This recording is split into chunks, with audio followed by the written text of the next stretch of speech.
ఈ సంకేతాలు మీలో కనిపిస్తున్నట్లయితే ఖచ్చితంగా నరదిష్టి, నరఘోష మీపై ఉన్నట్లే. అయితే ఈ యొక్క నరదిష్టి అలాగే వీటి యొక్క సంకేతాలు ఏ విధంగా ఉంటాయి, వాటి నుంచి బయటపడాలి అంటే మనం చేయవలసినటువంటి పనులేంటో ఇప్పుడు ఈ వీడియోలో తెలుసుకుందాం. ఈ యొక్క నరదిష్టి యొక్క సంకేతాలు ఏ విధంగా ఉంటాయో తెలుసుకుందాం. ఎంత సంపాదించినా డబ్బులు నిలకడగా లేకపోవడం, అలాగే తరచూ అనారోగ్య సమస్యలు బాధపడడం, లేదా మీరు చేపట్టేటువంటి కార్యం మధ్యలోనే ఆగిపోవడం, ప్రతి విషయంలో కూడా మీకు కోపం రావడం, ఇంట్లో గొడవలు, చికాకులు, భార్యాభర్తల మధ్య గొడవలు, ఇటువంటి సమస్యలు ఏదైనా సరే ఖచ్చితంగా నరదిష్టి మీపై ఉందనే భావించాలి. అంతేకాదు ఇటువంటి విషయాల్లో మీరు అశ్రద్ధ అస్సలు చేయకూడదు. ముఖ్యంగా ఈ యొక్క సంకేతాలు ఉన్నట్లయితే ఖచ్చితంగా ఈ యొక్క పరిహారం చేసుకున్నట్లయితే శుభ ఫలితాలను పొందుకోవచ్చు. నరదిష్టి, నరఘోష అనేవి చాలా ప్రమాదకరం. ఒకానొక సమయంలో మీపై భారీగా ఉన్నట్లయితే మీ ప్రాణాలు కూడా కోల్పోయేటువంటి అవకాశాలుంటాయి.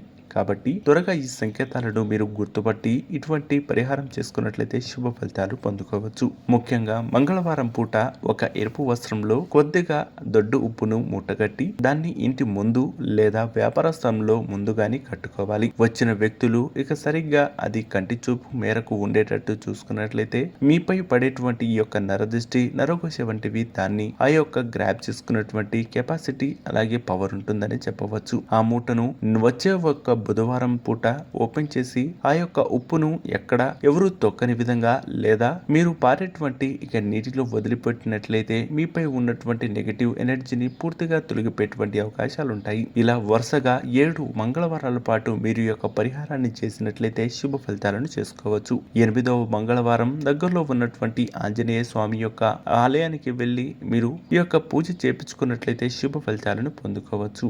నరదిష్టి, నరఘోష నుంచి కూడా బయటపడేటువంటి అవకాశాలు చాలా మెండుగా ఉంటాయి.